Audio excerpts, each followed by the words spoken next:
RCF.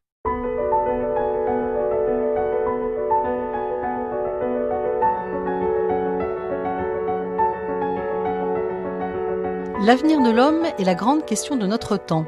Fragilisée par 50 ans de déconstruction libertaire, l'humanité va-t-elle s'engouffrer dans la promesse du transhumanisme, de l'homme sans limite, unisexe, invulnérable et immortel?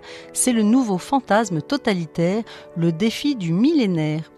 Tugdual Derville, vous venez de publier un ouvrage intitulé Le temps de l'homme pour une révolution de l'écologie humaine aux éditions Plomb. Alors, vous êtes le fondateur d'Abras Ouverts, délégué aussi général d'Alliance Vita et co-initiateur du courant pour une écologie humaine. Qu'est-ce qui vous a donné envie d'écrire cet ouvrage qui est finalement une sorte de sonnette d'alarme? C'est comme ça que vous le voyez ? Oui, j'avais ça sur le cœur et puis j'avais aussi la joie de voir une sorte de réveil anthropologique dans notre pays, le fait que des générations multiples d'ailleurs se sont mis à s'engager davantage au service de la personne, et donc je pense qu'il y a quelque chose qui se passe en France et qu'il faut encourager, ne pas déplorer, mais peut-être effectivement alerter sur ces enjeux majeurs, c'est-à-dire est-ce que l'homme va accueillir sa condition, qui est une condition, son humble grandeur, c'est-à-dire son corps tel qu'il est, à la fois limité et en même temps promis à des interrelations très riches, ou bien est-ce qu'il va vouloir échapper à sa condition humaine pour créer un homme tout-puissant, ce grand fantasme prométhéen qui est finalement, il faut le dire, meurtrier et très, très dangereux effectivement. Donc, sonnette d'alarme, vous dites oui aussi. Oui, d'une certaine manière, sonnette d'alarme, mais sans désespérance, sans excès d'inquiétude, parce que je crois que la créativité de l'amour, parce que c'est un petit peu le parti pris du temps de l'homme, c'est de définir l'homme comme se trouvant en se donnant, capable de se donner parce qu'il se reçoit aussi, notamment d'une femme, de celle qui lui a donné le jour. Donc ce parti pris de l'anthropologie du don, c'est ce qui peut-être nous permet de récuser l'idée que nous soyons des loups les uns pour les autres, et puis aussi l'idée que nous devrions échapper à cette interdépendance si féconde dans l'humanité. 3 parties dans votre ouvrage. Pour faire un homme aux sources de l'écologie humaine, le réveil français, révolution anthropologique, et enfin choisir l'homme, l'urgence de l'écologie humaine. Alors, pour introduire cet ouvrage, vous évoquez le défi du millénaire. Quel est-il ? Le défi du millénaire, c'est face à la toute-puissance, ou disons à la capacité exponentielle de l'homme d'agir sur lui-même, sur le tout commencement de la vie, il y a un choix à opérer de la sagesse et au fond de l'humilité. On le sait avec les grandes catastrophes industrielles, plus l'homme est puissant et plus il doit être sage et humble dans l'usage de cette puissance. Or maintenant, c'est sur son identité même qu'il peut exercer cette puissance. Vous évoquez la France entre bâtisseurs et déconstructeurs. Qu'est-ce que vous voulez dire par là ? Bien, je crois qu'il y a quelque chose en France d'assez stupéfiant dans cette, on peut dire, cette vocation. Je reprends un peu la formule de Jean-Paul de Bourget que j'ai entendue quand j'étais jeune. France, éducatrice des peuples, qu'as-tu fait de ton alliance avec la sagesse éternelle? Et donc ça, c'est une interrogation pour la France. Et la France est à la fois ce pays de la résilience, où il y a des personnes très engagées, un foisonnement créatif au service de la personne, mais c'est aussi le pays de la déconstruction. Les plus grands intellectuels déconstructeurs qui sont enseignés dans le monde entier sont souvent français.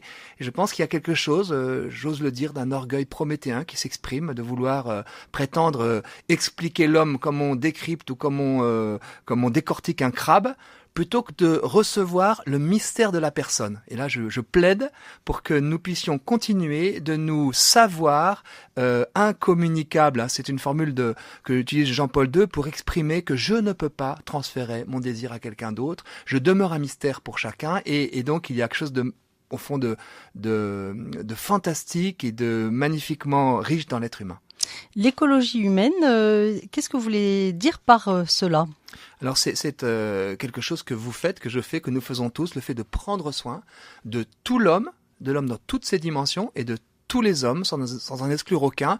Et à partir du moment où nous avons cette puissance sur l'homme qui s'exprime, que ce soit par des fonds de pension qui traitent des êtres humains comme des variables d'ajustement, que ce soit dans le domaine de la bioéthique, il y a ce grand souci de protéger l'être humain. S'il y a des personnes s'il y a une espèce menacée aujourd'hui, c'est sans doute d'abord l'Homo sapiens qui doit être protégé, et l'écologie humaine, c'est peut-être aussi de consentir à la nature de l'homme. Vous évoquez la maternité universelle, l'écosystème familial et sacré sexe en parlant d'une écologie de la sexualité. Qu'est-ce que vous voulez dire par là ? Je pense que nous avons un choix.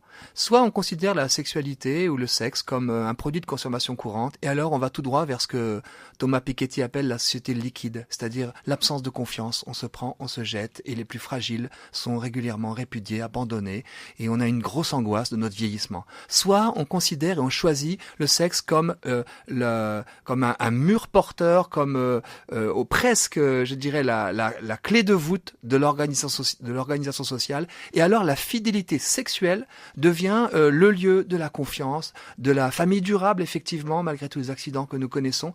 Et donc, c'est un choix. Et il y a quelque chose d'extrêmement structurant dans cette fidélité sexuelle que nous pouvons prôner, d'autant plus que les personnes, à toute génération, y aspirent en profondeur.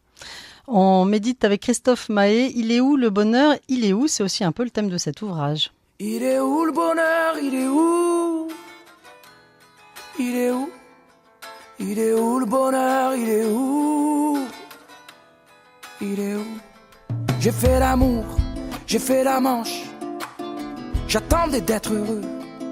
J'ai fait des chansons, j'ai fait des enfants. J'ai fait au mieux. J'ai fait la gueule, j'ai fait semblant. On fait comme on peut. J'ai fait le con, c'est vrai, j'ai fait la fête, ouais. Je croyais être heureux, mais y a tous ces soirs sans potes, quand personne sonne et ne vient. C'est dimanche soir dans la flotte, comme un con dans son bain, essayant de le noyer mais il flotte.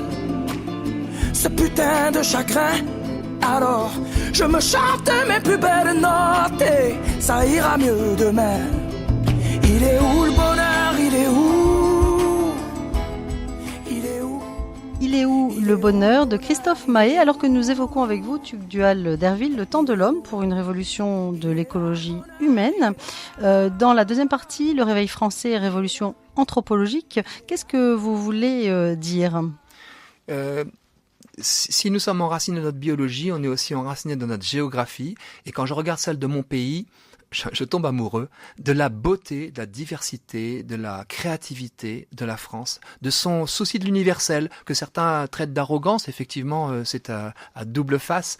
Mais je crois que la France est un pays aujourd'hui emblématique dans sa résistance à la marchandisation du corps. En France, on ne vend pas les produits du corps humain. Et il y a donc quelque chose en France qui est pour le monde, ce souci de la dignité de la personne, ce souci de la personne en tant que telle. Hein. Quand on dit France, pays des droits de l'homme, alors certains vont dire oui que nous sommes un peu ambivalents sur ce sujet, mais on peut affirmer que la France a cette différence, hein, cette exception bioéthique française qui est à cultiver parce que c'est une des réponses majeures aux défis transhumanistes. Et pourtant, vous dites que la France peut être aussi défigurée. Vous parlez de la déconstruction au grand vide. Oui, je cite par exemple ce que rapporte Hervé Juvin lorsqu'il dit qu'une jeune Française, voyant sa camarade de classe revenir voilée à 14 ans, interroge sa mère en lui disant « Mais maman, on est qui, nous ?» Et sa mère lui dit « Je vais en parler à ton père. » Et 3 jours plus tard, elle dit « Ça y est, j'ai la réponse. Nous, on n'est rien. » Et à l'image de Pierre Manant, mais je pense que si nous oublions d'où nous venons, notre histoire, la richesse de notre culture, pour prétendre être vide, alors effectivement, notre société est incapable de rebondir et de créer son avenir. Voilà, Jean Vanier dit qu'on ne peut s'ouvrir aux autres qu'en approfondissant sa propre identité, et ça, c'est un enjeu majeur pour notre société. Oui, et dans la troisième partie, vous évoquez choisir l'homme, l'urgence de l'écologie humaine, avec la tyrannie du possible, glissement vers l'eugénisme démocratique, la grande transgression génétique, des mises en garde. Oui, je crois qu'il y a un moment très important pour notre humanité, qui est ce choix que nous devons avoir pour synthétiser, je dirais, de ce fort intérieur, hein, de ce sanctuaire inviolable de notre conscience. Notre liberté réside au plus profond de nos corps, pas forcément dans le cerveau. Il y a souvent ce que Benoît XVI appelait le réductionnisme neurologique. On se voit comme des cerveaux posés sur une sorte de piédestal qui serait notre corps. Non, on pense largement avec nos entrailles, dans nos interrelations. Et cette complexité du corps, il faut qu'on puisse la défendre contre l'illusion de machines qui dépasseraient le corps. Oui, alors à la fin de l'ouvrage, vous invitez à opter pour l'humain dans les choix de la vie, tisser en finesse la société pour des réseaux organiques. Qu'est-ce que vous voulez dire par là ?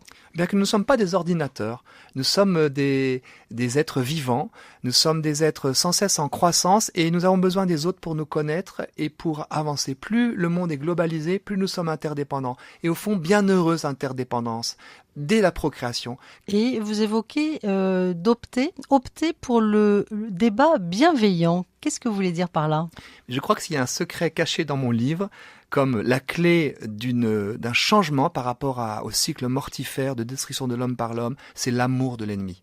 L'amour de l'ennemi, c'est d'éprouver. De celui qui ne pense pas comme vous, c'est oui, ça ? Oui, de celui qui me gêne, qui donne l'impression de risquer même de me tuer. L'amour de l'ennemi. Alors l'ennemi, ça peut être parfois un très proche, celui qui m'empêche de vivre, et ça peut être très très proche, mais ça peut être aussi quelqu'un de plus lointain. Mais je crois qu'effectivement, si on arrive à exprimer une bienveillance intérieure, ce qui ne veut pas dire d'être laxiste, on peut aimer son ennemi avec une certaine autorité et parfois même une certaine violence si c'est nécessaire, mais aimer en profondeur ceux qui nous gênent, alors cela renverse le paradigme de violence et de croissance de la violence dans notre société que malheureusement nous observons les uns et les autres de plus en plus. En conclusion, vous évoquez l'humanité du temps présent. Je vous lis, le présent est notre seule chance. Se plaindre du temps présent serait ingrat puisque c'est lui qui nous est donné pour la vie. Le présent est un cadeau à découvrir pour agir. L'histoire nous appartient, raison d'espérer. L'homme hésite, mais il est fait pour le bien. Il l'invente toujours à partir de son héritage. L'inépuisable espérance, c'est la créativité de l'amour maintenant. Mais je pense que je parle moi de présent d'éternité. C'est-à-dire que si on passe son temps dans une nostalgie qui est souvent mortifère, ou même dans ce temps du futur qui est souvent un temps de toute puissance parce qu'on ne sait pas ce qui arrivera demain, alors on perd le fil de cette vie. Et si on veut être dans l'éternité, c'est aujourd'hui et maintenant. C'est l'ici et maintenant dont parle Václav Havel lorsqu'il dit que la politique a besoin de s'enraciner dans l'existence, dans le réel d'aujourd'hui. Et c'est aujourd'hui que je peux changer la société, même si bien sûr je fais pour cela quelques projets. Un grand merci Tugdual Derville. On se plongera dans votre ouvrage Le temps de l'homme pour une révolution de l'écologie humaine. C'est paru aux éditions Plomb. Merci Laetitia de Traversée.